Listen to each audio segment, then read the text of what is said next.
Hello friends, welcome back to the channel and welcome if you're new here. My name's Lindsay. Today I want to do more of an advice kind of thing. No research really involved, just from my own experience on relationships. Just a little bit about me. If you didn't know, I've been in a pretty long-term relationship. I would say I'm with my high school sweetheart. We've been together for over 8 years now, so it's been quite a while, and I think we've been through some ups and downs. At this point, I think both of us have really learned a lot about how to love each other and how to just have healthy relationships in general. So in this video, I want to talk both about finding relationships and then also maintaining and growing your relationships. So even though we got together quite a while ago, these are some thoughts I had just when friends or family are kind of thinking of how they want to meet people, like how to even get in a relationship. So starting off with those things, what can you do to help find a relationship? The first thing I'd say is to really shift away from focusing on finding someone and instead focus on attracting someone. And to me, this really means to try and embody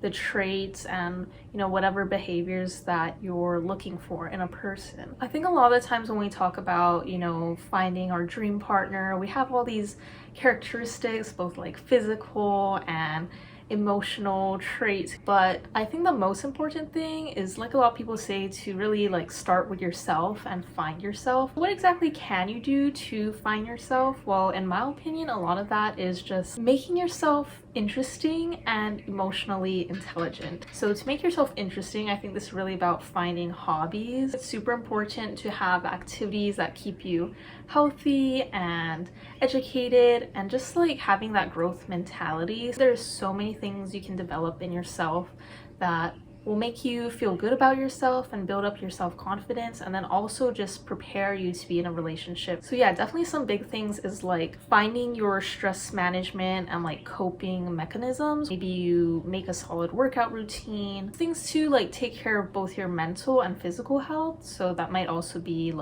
getting better at cooking or just managing your money better. And I mentioned making yourself interesting, right? So I don't mean you need to become an expert at something. I think most of us aren't gonna be outstanding people in that many things, and that's okay. But I think just to be actively involved with things and just having this well-balanced lifestyle, I think makes you very attractive. So I think really take the time to find some hobbies you really enjoy, things you'll keep at and do routinely, because once again, it's for stress management.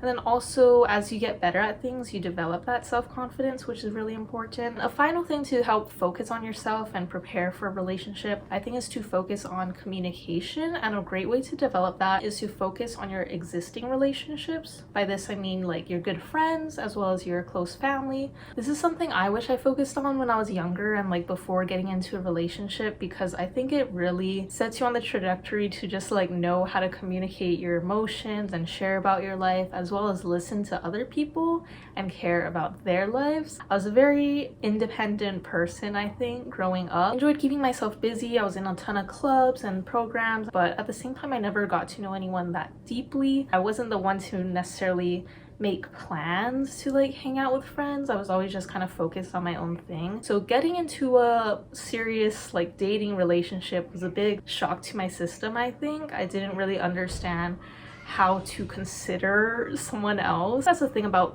just being young too. It takes some time to do that. I think you should focus on yourself first and creating your identity. But I think working on having close relationships, even planning, hangouts with friends or planning things with your siblings, or knowing how to talk with your parents while making that time when you're still single to make sure you have good and deep friendships and family relationships. Again, this makes you attractive, because I think ideally, you don't want to date a loner. It helps if someone's close with their family, they have a good circle of friends. Just focus on yourself, find yourself, your activities you enjoy, work on skills like communication and empathy through your existing relationships, and you're going to attract someone instead of focusing so hard on finding someone. A big focus too should be on trying to find meaningful connections rather than just connections. This kind of ties back to my point number one of trying to make yourself interesting, have hobbies, have things you enjoy doing.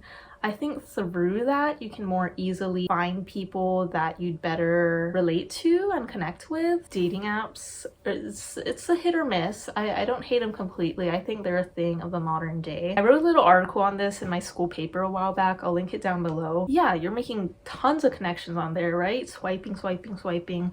You're gonna see more people than you probably ever have, but are those meaningful connections?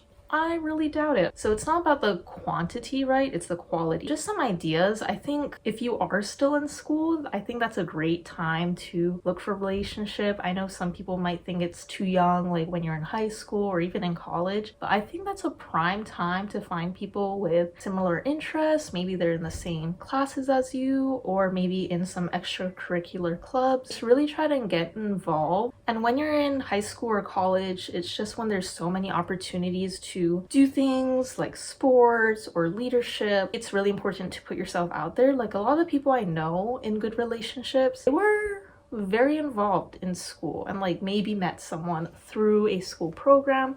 That's how me and my boyfriend met. Partially just class. We were in engineering classes together and had a lot of other subject courses together, but we also joined like outside club programs that we got to spend a little more time together. And of course, when you're past the school stage of your life, I think there's still opportunities to get to know people through other community classes. And I know that's like less common to get involved with, but I mean, there's like art classes you can look into.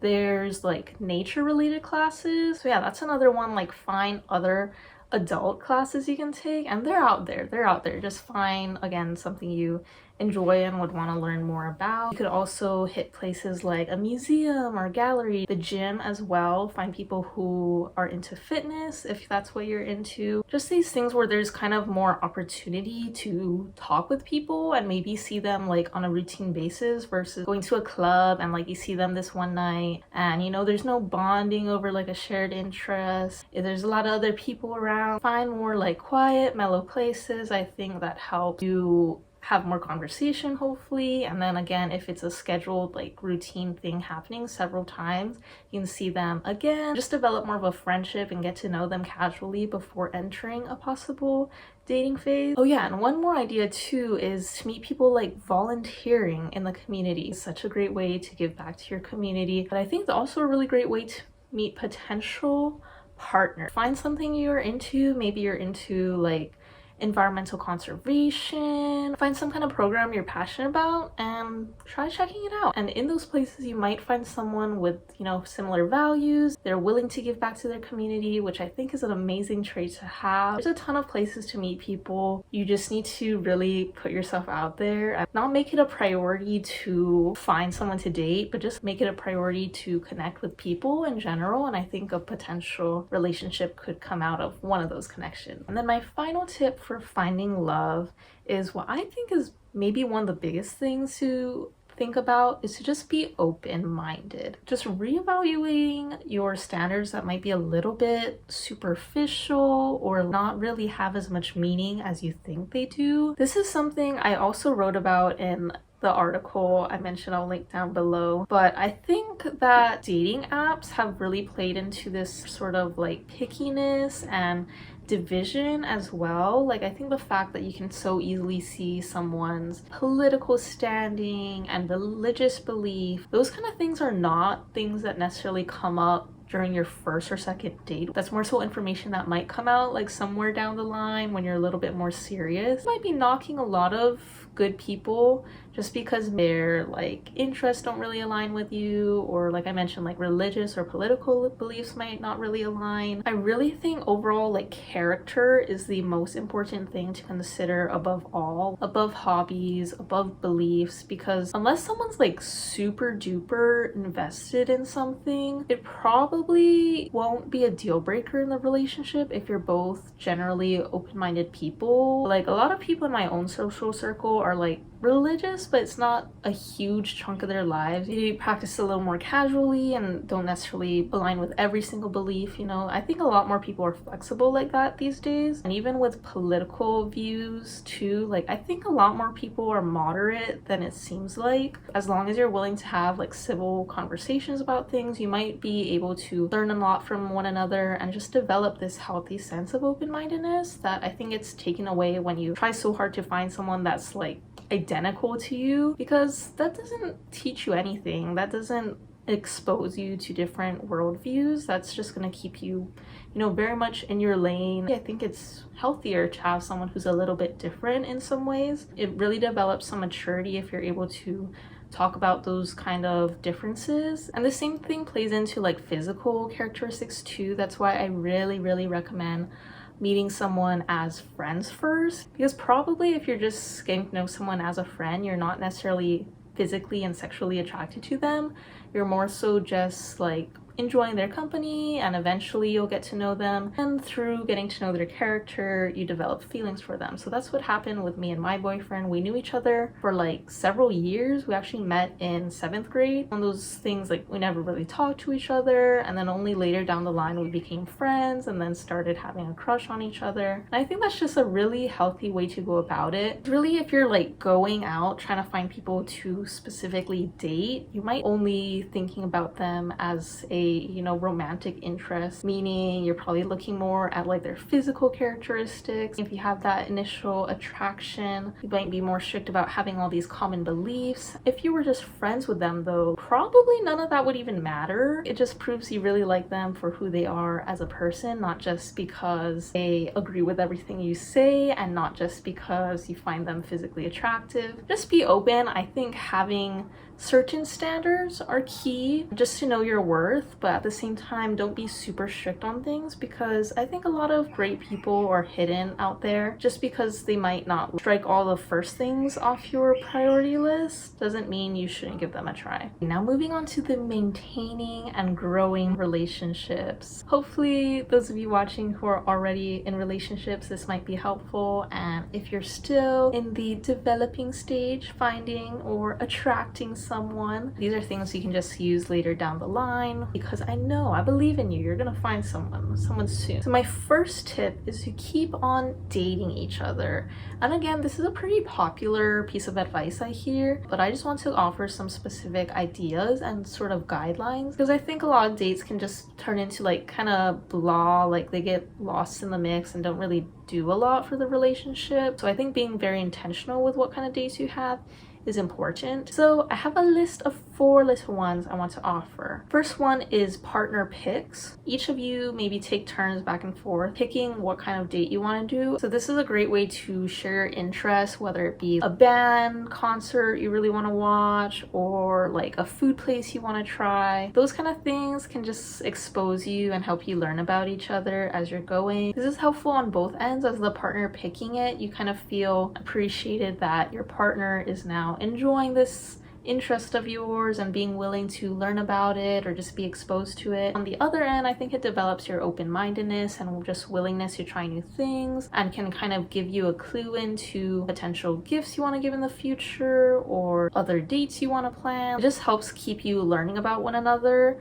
in a very casual and fun and engaging way. You're just able to support one another's passions and interests, and even if you're not going to become hugely invested into whatever this thing is, one of you can just stick to having that as a routine hobby. But it might just be fun to expose each other to what you're into. It's also an opportunity to somewhat maybe impress each other too. If you're like showing off a skill or something, maybe you can help teach each other a little bit. Like for me and my boyfriend, I think we balance each other out. I really enjoy going to the garden. I'm able to bring him along sometimes and he'll help me out, and I can point out new plants I planted and tell him what things look like and stuff. And for him, he's very like handy a lot of times. He'll help me on like the car, or he'll be building things at home and I get to help him out on those things. Like they're not really dates, like we're not getting all dressed up or anything, but they're activities we try to do routinely to help one another out and also learn from each other. Next one is to try something new for the both of you. A lot of these I think could be like new kind of like active things, like going bowling or golfing, just kind of like more niche activities that you guys maybe haven't tried before, or even if you have done it before, you're not very good at them. I think these are just a lot of fun to see each other like kind of suck at something, but also maybe and hopefully get better at that thing. It's also great because you might find something you both happen to really enjoy and want to continue at. It's very humbling, but being humbled together I think is a great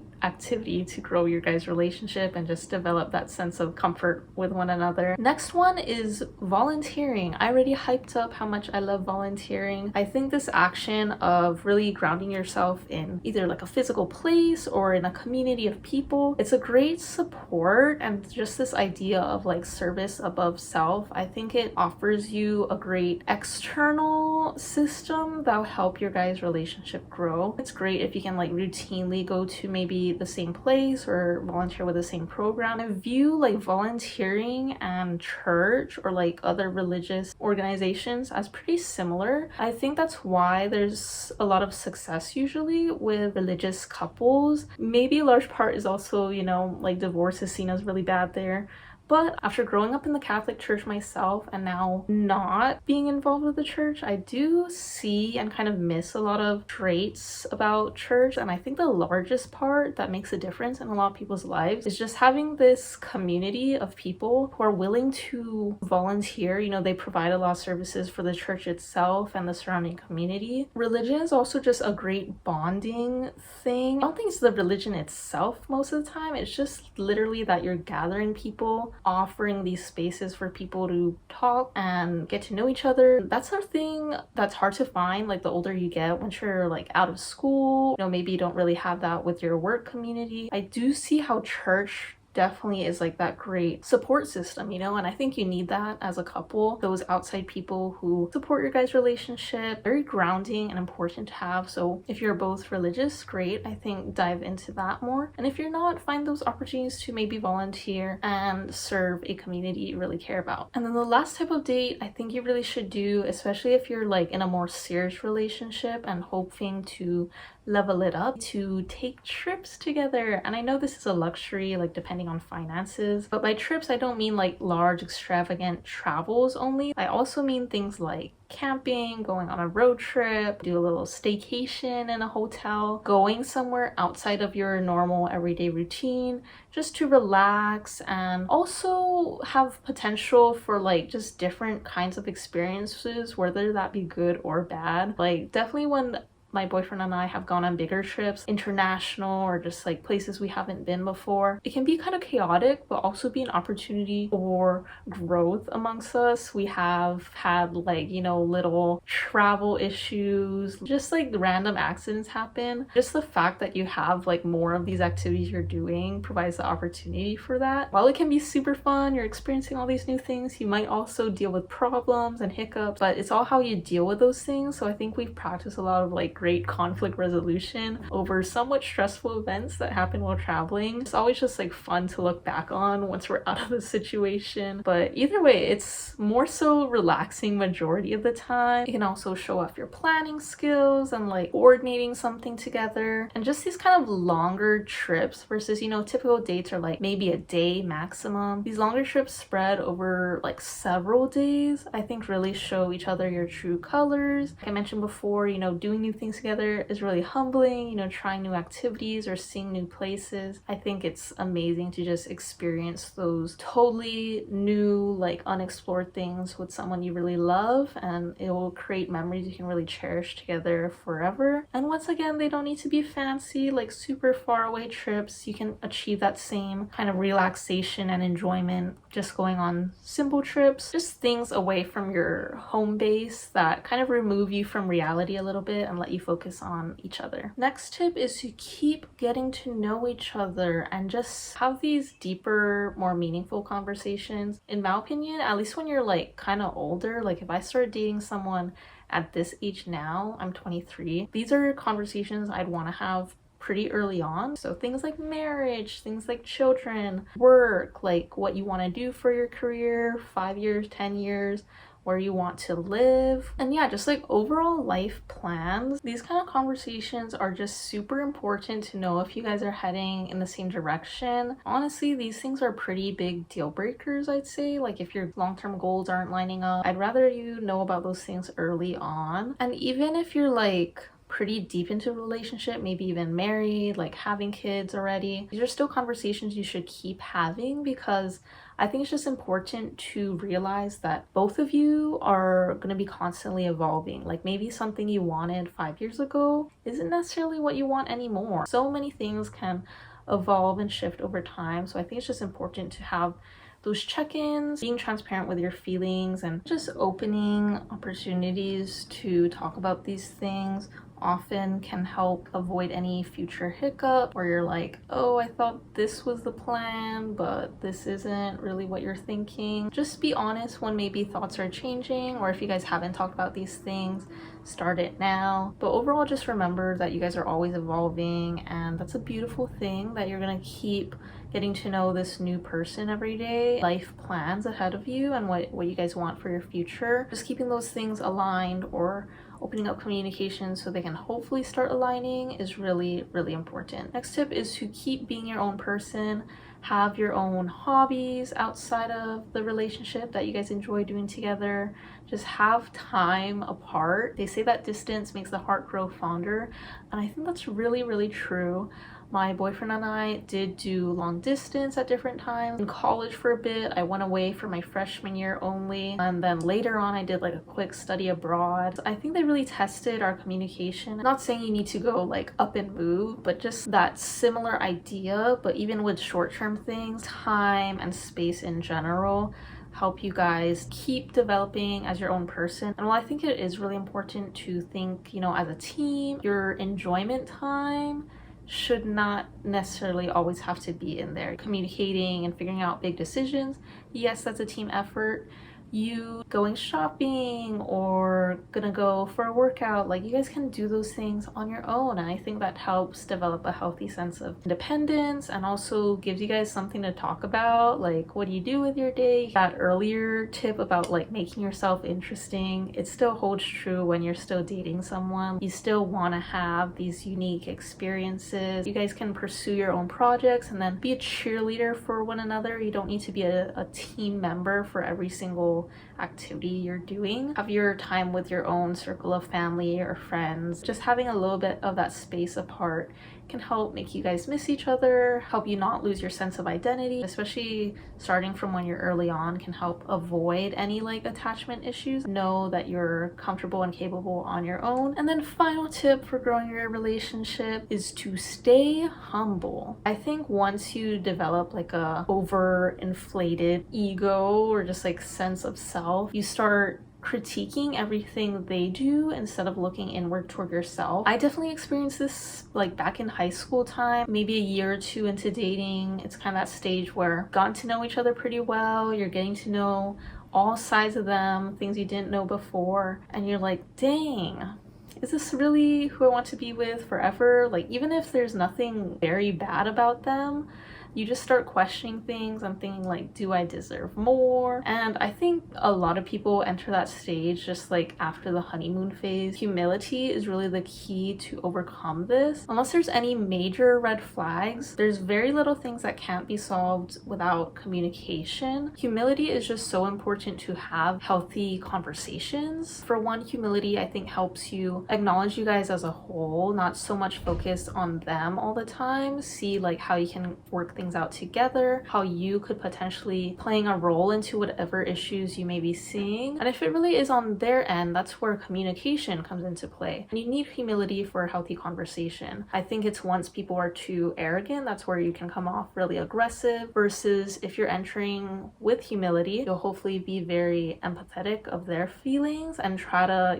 not make them feel bad. You can use a technique where you sort of start with yourself, be like, I'm feeling this way and this is how I'm imagining maybe you could help me out with that, versus just like you do this thing wrong all the time, realizing that what you're thinking is not necessarily right and like the only correct way to do or think about something, but it's just what you prefer. Not that that's not worth bringing up, but just that you should approach a conversation like you're trying to figure this thing out together. It's not a like you against them kind of thing. It's really a team effort, and it's you guys against the issue. I use the word humility because I think a lot of arguments stem from one side or the other, or maybe both sides being too prideful, thinking they're right, getting defensive when someone else brings up a different viewpoint or critiques them in some way. And it's really on both of you guys to be humble and be open when you're having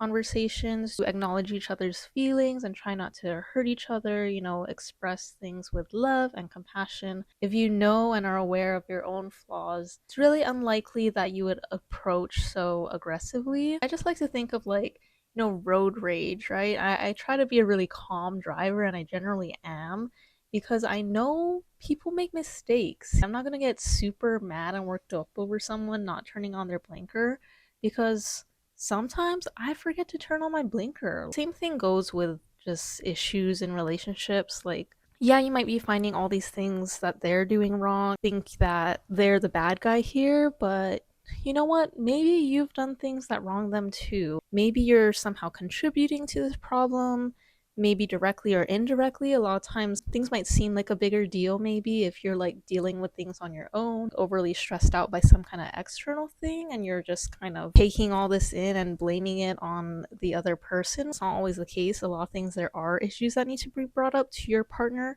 So when bringing those things up, it's about approaching it with humility. It's not about blame. It's not about thinking you're the better person. With both of you being humble and entering that relationship knowing you can improve and do things to love each other better, that will make conversations so much more mellow, so much easier. Appreciate your partner for what they do, help you be a little critical of yourself, and not in like a self-hating way. I think you need, super high confidence and self-esteem, but also acknowledging that you can sometimes be playing a role in things. There are maybe things you can do on your own time to take care of your own mental health. Shift the focus away from just pressuring on your partner so much. Still bringing things up, but approaching them calmly and taking care of yourself first so things don't blow up into more than they need to be, I think is super important. And that finally brings me to the end of the video. So I hope these tips for both finding slash attracting love and also growing and maintaining that love